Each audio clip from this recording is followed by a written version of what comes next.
Welcome to Literacy Talks, the podcast for literacy leaders and champions everywhere, brought to you by Reading Horizons. Literacy Talks is the place to discover new ideas, trends, insights, and practical strategies for helping all learners reach reading proficiency. Our hosts are Stacy Hurst, a professor at Southern Utah University and Chief Academic Advisor for Reading Horizons. Donell Pons, a recognized expert and advocate in literacy, dyslexia, and special education. And Lindsay Kemeny, an elementary classroom teacher, author, and speaker. Now, let's talk literacy. Welcome to another episode of Literacy Talks. My name is Stacy Hurst, and I'm joined by Donell Pons and Lindsay Kemeny. And those of you who've been joining us this season know that we are focusing on the Perspectives on Language and Literacy 75th anniversary issue. It's titled Structured Literacy Grounded in the Science of Reading. And today we are going to address the overview section of that issue. That is titled Structured Literacy, an Integrated Approach to the Science of Reading. Lots of really good information. If you're following along in your issue, it is pages 30 through 45. So we have a lot to cover. And I have the privilege of leading this discussion, which I always love because I get to ask questions and hear what Donell and Lindsay have to say. I love it. A big part of this section, and as you two know of the issue, is the Infomap. And that is found on page 31. And Barbara Wilson is the author of this article. And she says this article is designed to synthesize and summarize key points following the International Dyslexia Association's Structured Literacy Infomap. That's what they're calling it. So we will refer to it like that. So the educators are aligned on a framework. So I appreciate that that's the mission, that we're aligned. The Infomap provides a visual representation of structured literacy principles and practices. And then she points out again that the term structured literacy is relatively new, but the tenets of the approach are not. And she goes on to define it. Of course, it's it's informed by all kinds of domains across language and as it pertains to reading and writing, written expression. So she also clarifies again, which I think we've done frequently, that structured literacy is not a program. And then she also states this, most importantly, teachers must have professional learning and significant support to provide high-quality structured literacy in a comprehensive way.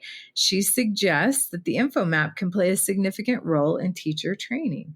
So, Donell and Lindsay, I'd be curious to know how you think that the Infomap would enhance professional development, and what potential does it have to help bridge gaps between teacher knowledge and practice about the science of reading? Well, I think it can kind of serve as a roadmap for you to look at to see, okay, do my teachers have knowledge in all these different areas? Do they need help and support? And I think the key in that quote you just read, Stacy, it was saying they need training, but also support.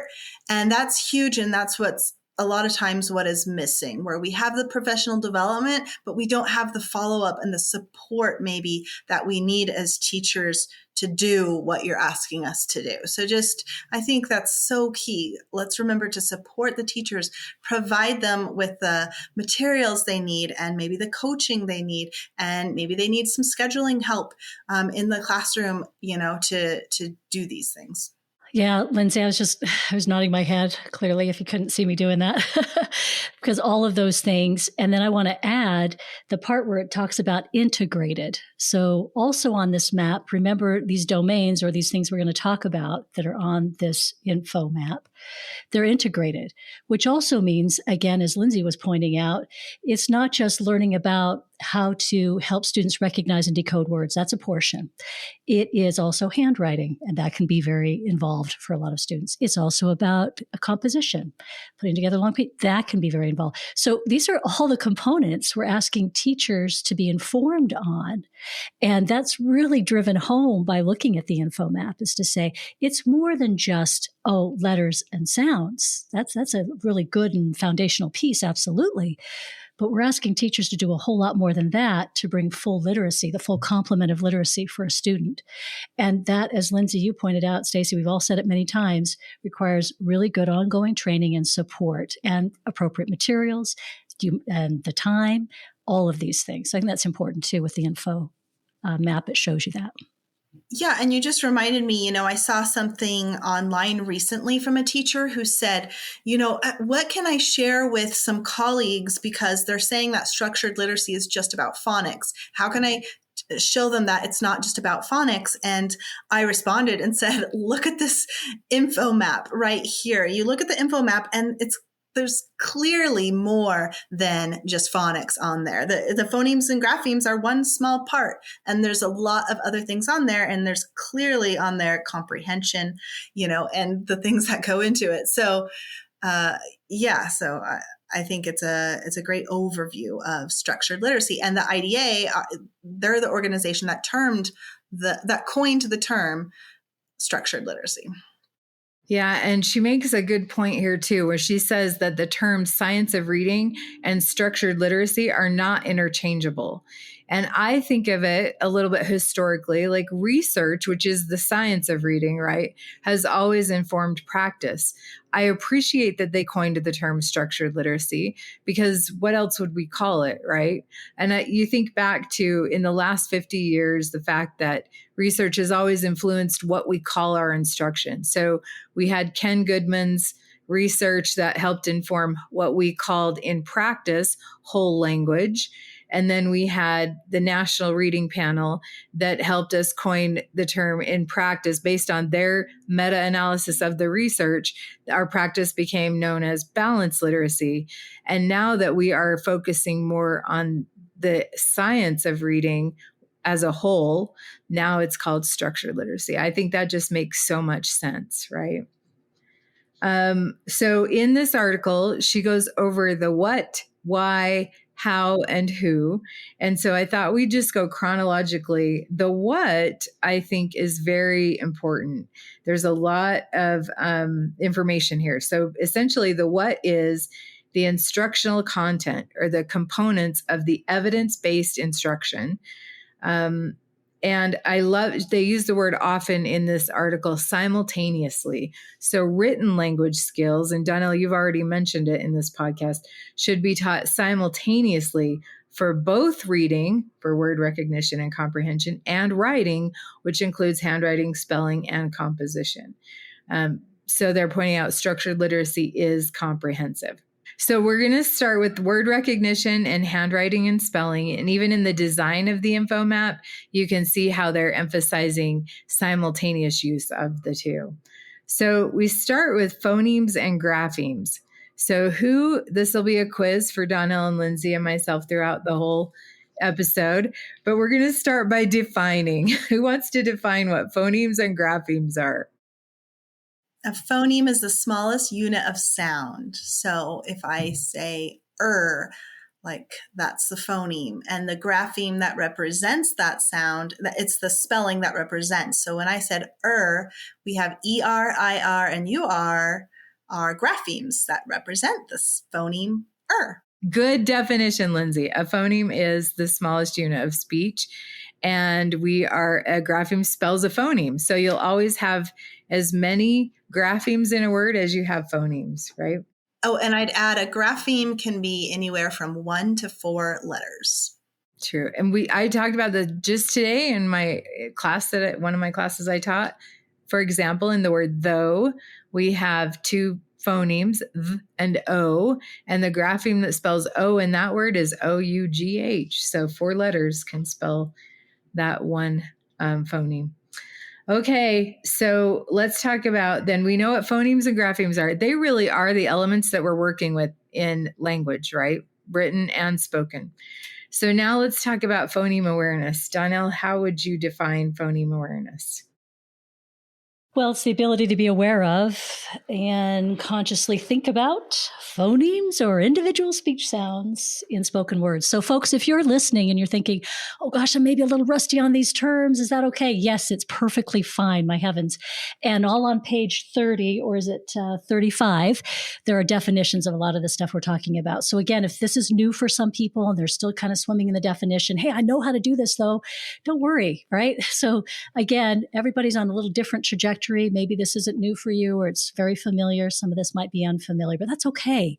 And remember, again, everybody's can be in a different place. So if you want the terminology, you're thinking this is going pretty quickly for you, or you're feeling a little nervous, look at page 35 in the Structured Literacy of the handbook or the manual perspectives, and you can take a look at it. We just wanted to give a little note regarding the page number references that are mentioned during conversations of the podcast regarding the Perspectives publication. It's drawn to our attention that the page numbers do not match oftentimes. And so there are differences between maybe an online version versus a print publication. And so it would be best just to skim the article and see where maybe the piece is mentioned. And so unfortunately, those numbers do not match.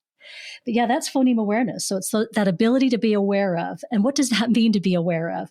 And consciously think about. So that's the piece where I need to do something with it.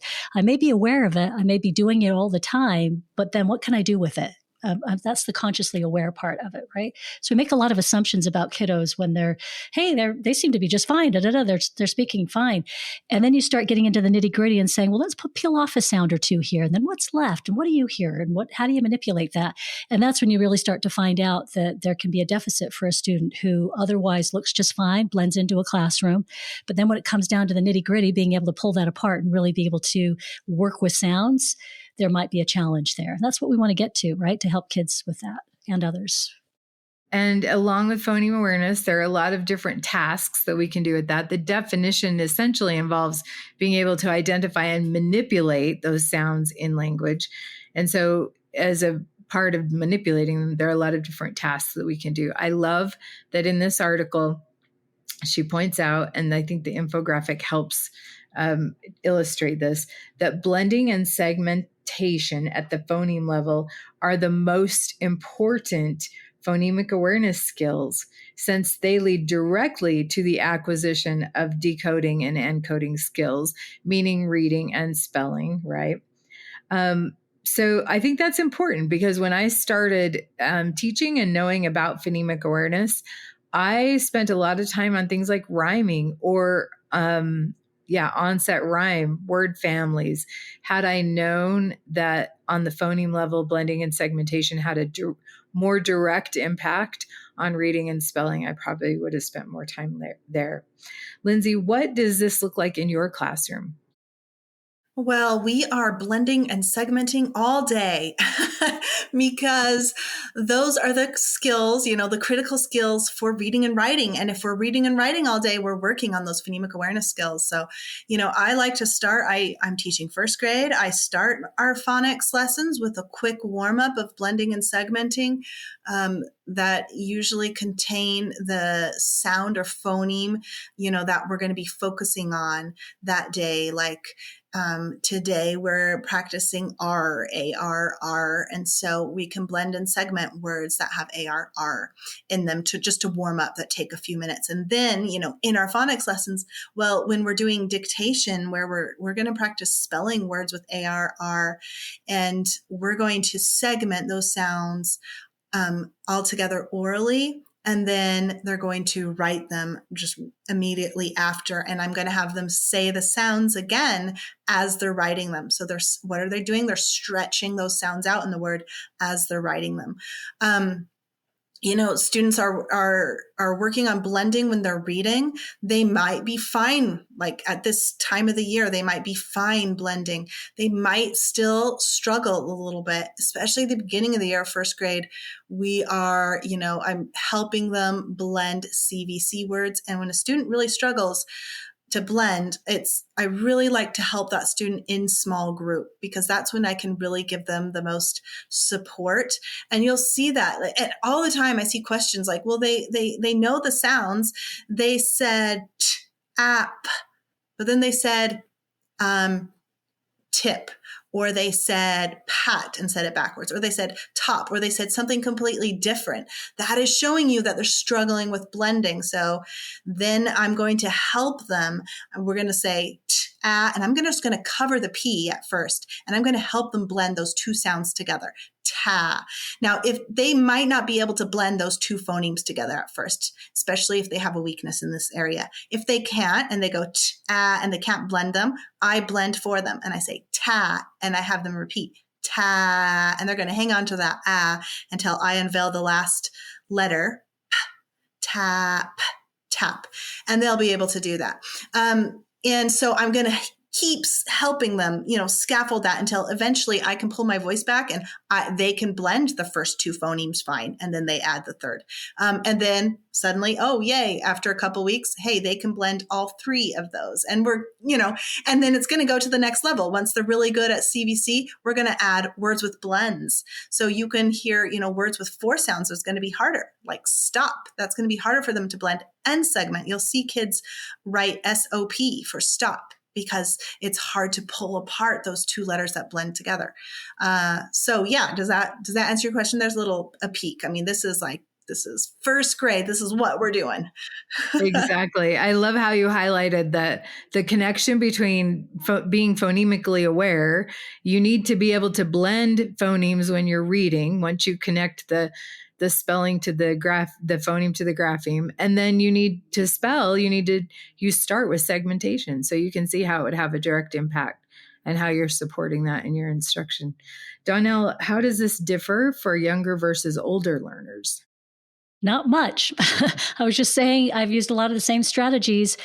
It shouldn't surprise folks that there are a lot of people who did not receive the instruction that they needed. And unfortunately, I have worked with adults who I'm doing exactly what Lindsay just described, because that's where we need to be. That's exactly where we need to be. And Lindsay said some really great things that are part of structured literacy as well, as she did her little demonstration about how she would help a student. That structured literacy includes being direct and systematic, and it's mastery oriented. I mean, all those parts of teaching as well. So not only it's what we're teaching, but it's how we're doing it, right? And you're watching Lindsay integrate right there. We're watching the integration of all that right together, talking about how I would go about helping a student. And so I don't skip those pieces for older students. You don't say, oh, just because you're older, you should have all of that, right? No, you don't. You don't make assumptions either. That's the other piece. And so what do youngers need? The same thing adults and vice versa. Yeah. Yeah, that's really important. I like how the how on the info map is adjacent to the what. So that I'm glad you pointed out. It's really important.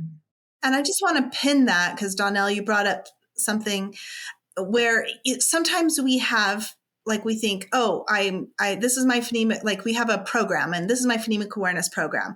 Done. Check the box. But the key there is, no, you are integrating that phonemic awareness throughout the day. So you could see how I was describing, like we are connecting that phonemic awareness with letters as we're doing activities throughout the day. So as we're writing, we're segmenting and thinking about those sounds. As we're reading, I was just showing you how I would help a student blend when they have the letters right there in front of them with the book, like in small group, and I'm helping them read those words. We are working on that phonemic awareness. So it's just important to remember it's not like one and done, and it's not separate from everything else we're doing. But yeah, I love that word integrate. And that's what we're doing. We're integrating it throughout the day. Yeah. And another thing that is important, I think, to know for teachers is that rhyming is great. It's a fun activity. Kids love it, but it's not going to have as direct of an impact on your reading and spelling like you're talking about. With my students, and again, I'm in a higher ed situation, we're getting ready. It's the beginning of our semester. We're going to start our tutoring, and we use the Assessing Reading Multiple Measures book. So they have a phonological awareness assessment. Part C of that assessment is phoneme segmentation. And that's the only assessment I have my students give. Because the other thing is rhyming can come online at any point, right? But we need to get to that phoneme level. And if we want to accelerate our instruction and close gaps, that's where we need to be focusing on. And like you two have both said, making those connections. Interested in diving deeper into today's episode and exploring more literacy topics? Join us in the Science of Reading Collective, where we host the Literacy Talks podcast chat. It's the perfect place to share insights, ask questions, and keep the conversation going. But that's just the beginning. When you join the Science of Reading Collective, you're stepping into a vibrant, dynamic community explicitly designed for literacy champions like you. Access decodable texts, sound wall resources, and professional learning in our AI-enhanced community, all brought to you absolutely free. Find us at collective.readinghorizons.com. Join the Science of Reading Collective today and be part of a movement that's eradicating illiteracy. That's collective.readinghorizons.com. So next on the infographic, syllable and stress patterns. So who wants to define a syllable? Let's start there. I'll define it. Okay. A syllable is a unit of language that contains a vowel sound. How's exactly that? One vowel sound. Good job. Good job. Donell, how would you define a stress pattern? And so again, for folks, this is page 36. So if you're thinking to yourself, oh my gosh, I'm a little bit rusty, I don't know, go ahead and dive into your book and you'll be able to see all of what we're talking about here. So we're not expecting you to remember this or to have ready answers, but if this is new for you. So as Lindsay was saying about the syllable, educators teach students about syllable structure. It might be called something, patterns, whatever the name you're familiar with, but that's what you're doing. And it's including accent or stress. And that's whether it's accented or unaccented, the stress pattern within when you're speaking or saying those words. And that can be important, and it's regional. So let's remember this too. There are challenges because I've had many teachers in trainings who have gone, well, I'm not really sure about where the word is stressed or unstressed. And oftentimes it can be different depending on where you live, regionally, how you speak. Yeah, great definition and explanation. So research tells us that this instruction strengthens students' word analysis ability and word recognition, as well as their spelling skill. So I think my big question for both of you, how have you seen an improvement in those things, in word recognition and spelling specifically, as a result of syllable instruction? Well, right now, let's see, it's when we're recording this, it's January. I'm teaching first grade, and really I'm starting to focus on syllables right now. Whereas before I was really just having them blend and segment individual sounds. Just now I'm saying, hey, let's count the syllables in a word because we are now reading and writing multisyllabic words. And what happens sometimes if you don't pay attention to this is like when they put, let's see, I'm trying to think of an example, but when they're going to say like, spell the word better, they might just put an R at the end. They might go B-E-T-R, or, maybe they'll even get the T-T and then put an R. But when I start showing them, hey, as we're going to practice writing multisyllabic words, which, you don't need to use that term with them, but then I can show them better. How many syllables? Better, 2. And then we'll say first syllable, bet. Tell me it sounds bet. Then they can write that. Second syllable, And then we're like, remember, every syllable needs a vowel, and that can help remind them to use that ER. Great example. Donell. Yeah, for those older students, for me, oftentimes I call this the order in a world of chaos.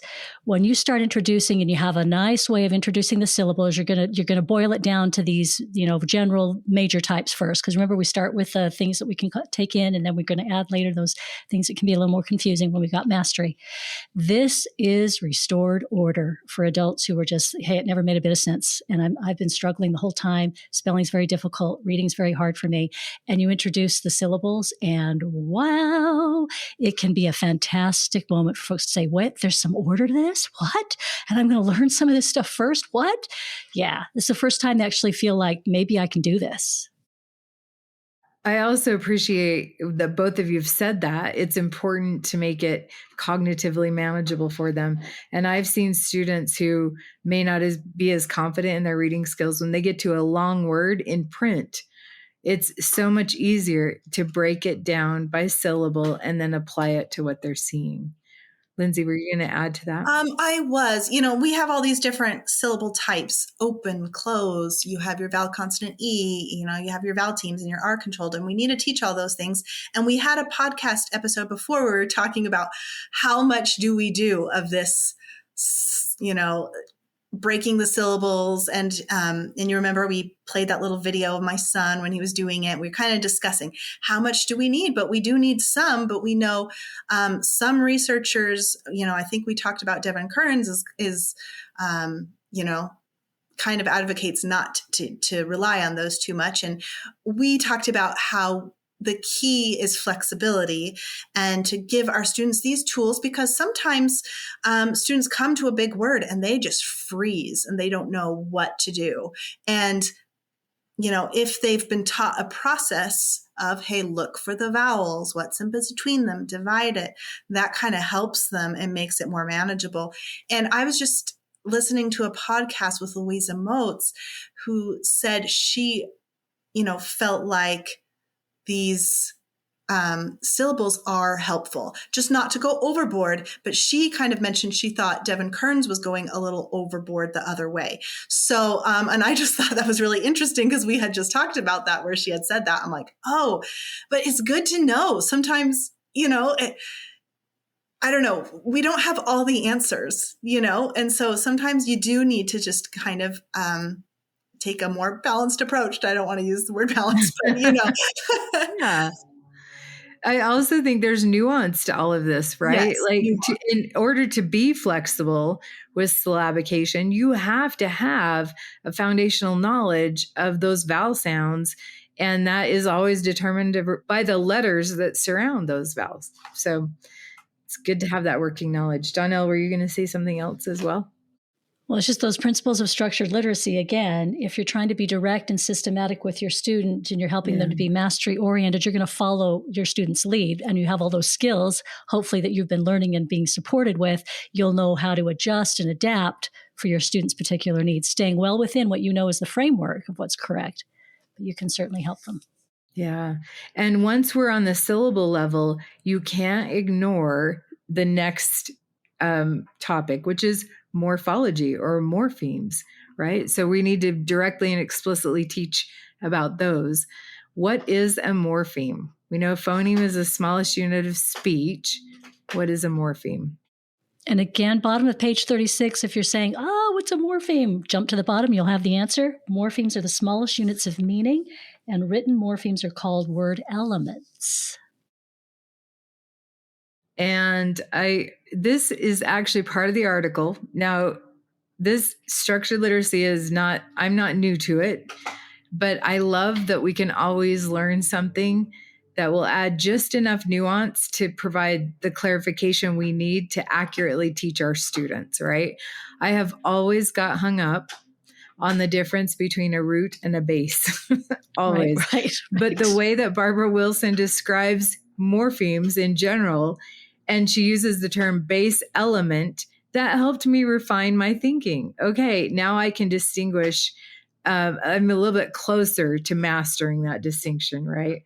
And then she does say also on page 36, like you pointed out, Donell, words with more than one base element account for more than half of the vocabulary that students encounter while reading beyond a fourth grade level. So that goes to show you in our end game, those morphemes are going to play a really big role, but we need to start somewhere. So Lindsay, when should the teaching of morphemes begin? How do you teach these in first grade?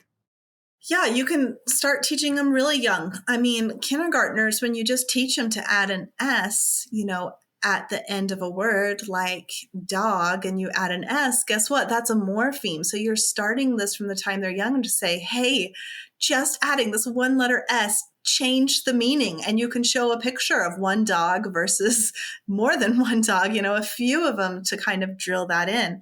So tomorrow in my first grade class, I'm going to be teaching the ED suffix. So that's a morpheme because now that's showing past tense. And so we can do that right in our phonics program. So yeah, you can start when they're young. Yeah, I love that. And when they're young, the term we typically use is morphological awareness. And you're really helping to build that awareness. In my class just last week, we talked about morphemes and we used a word like myocarditis. Also, a benefit of knowing morphemes is reading your medical bills, medical reports. But we talked about myo means muscle, card means cardio or heart, and itis is inflammation. So if you have myocarditis, you have inflammation of the heart muscle. And it's really appealing to them. They get so excited to learn those things as college students. So Donell, you work with students who are regularly exposed to text beyond a fourth grade level. How do you address morphology in your instruction? And do you have some examples of how the impact that it's had on reading and writing for your students? Yeah, so it's interesting, Lindsay, you talking about the younger students, because even those little kiddos, and I love seeing little kiddos light up when they start doing some of this stuff, is understanding that the base word, even for something that would be really exciting for a kid like a gift, that can you imagine if somebody left off the S on gift, what would you get? One when you had a whole lot more, right? So yeah, kids really get that. Oh, well, that's important, right? Don't want to miss that S. And I think likewise with older students, it's kind of interesting because their struggle oftentimes has meant that they haven't had the opportunity to be able to take some time with the words, to sit with them for a minute and to say, okay, how does this impact if I change the beginning of this word and that's the prefix because it comes before, and I had this word that meant this, and then I added the prefix and now it means this. Haven't really had a whole lot of time because the whole time they were just trying to take the words apart to be able to decode them to read, right? And never mind was I going to be able to spell that. So now when you've restored order through that chaos because you're giving them some syllables, we did our sounds, we made sure alphabetic principle was solid and on board, and we're all integrating these things.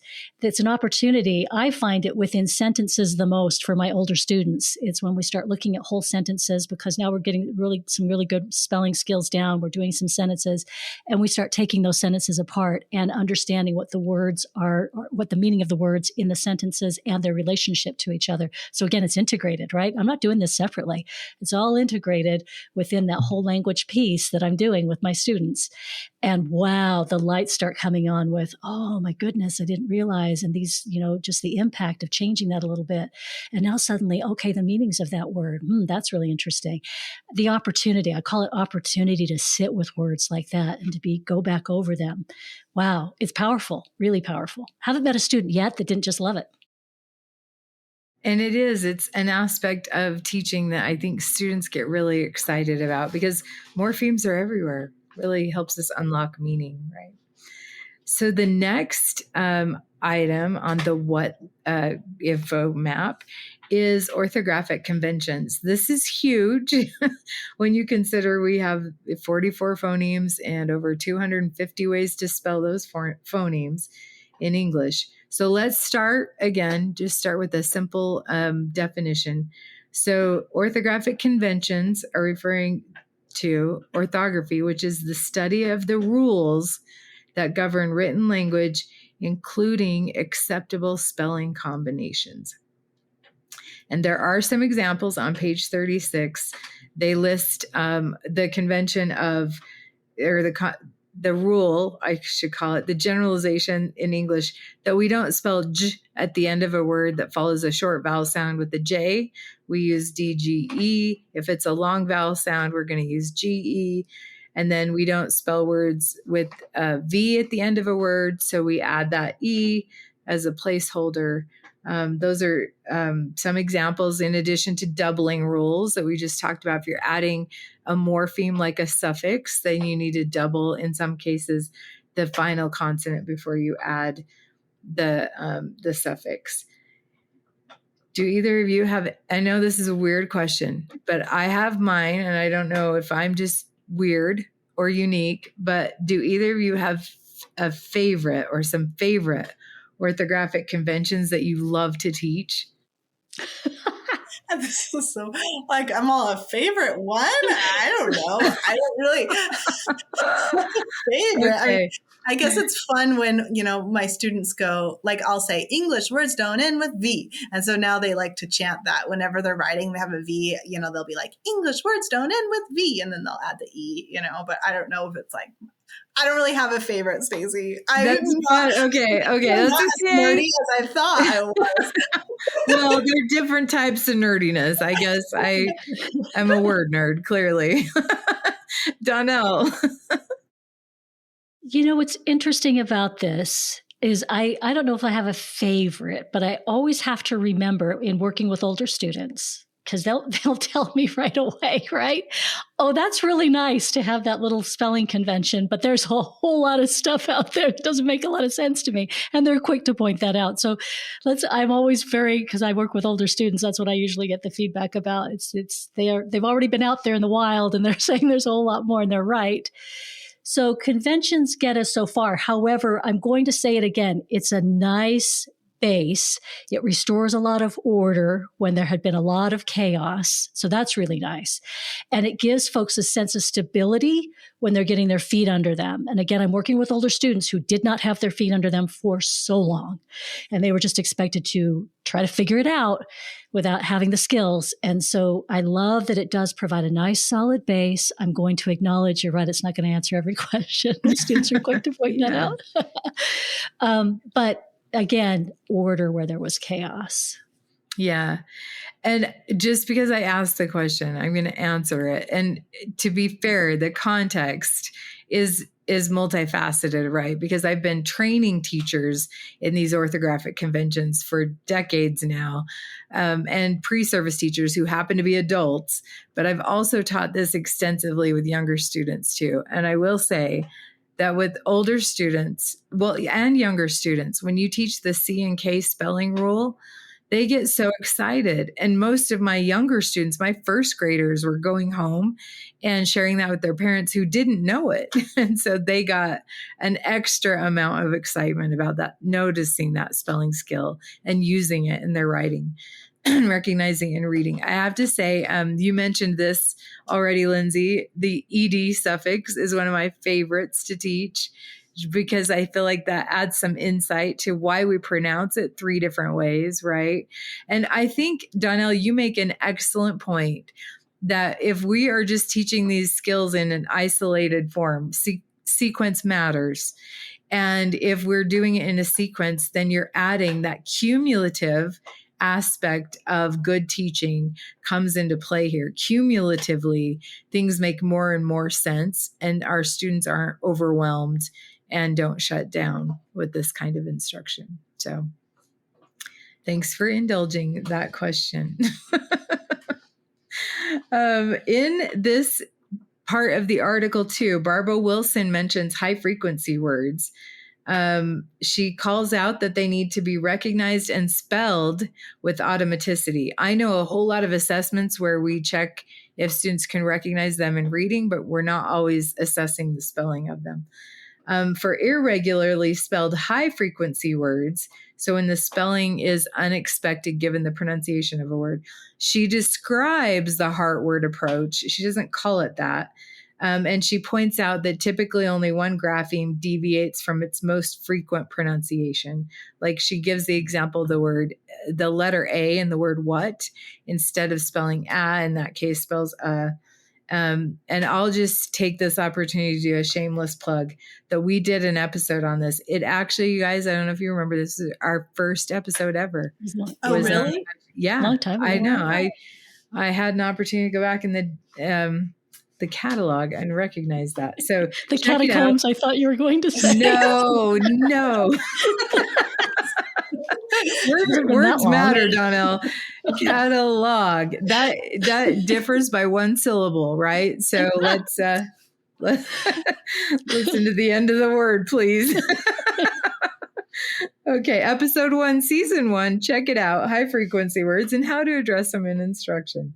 We have talked about a lot so far, Donell and Lindsay, about the word recognition and handwriting and spelling part of the Infomap. And we are going to pause here and cover the rest, the comprehension and composition side of the what part of the InfoMap in our next episode. So in the meantime, grab your edition and feel free to read up on what we're going to discuss. Thank you so much for the conversation we've had so far, and we look forward to the next one. So feel free to join us on the next episode of Literacy Talks. Thanks for joining us today. Literacy Talks comes to you from Reading Horizons, where literacy momentum begins. Visit readinghorizons.com/literacy talks to access episodes and resources to support your journey in the science of reading.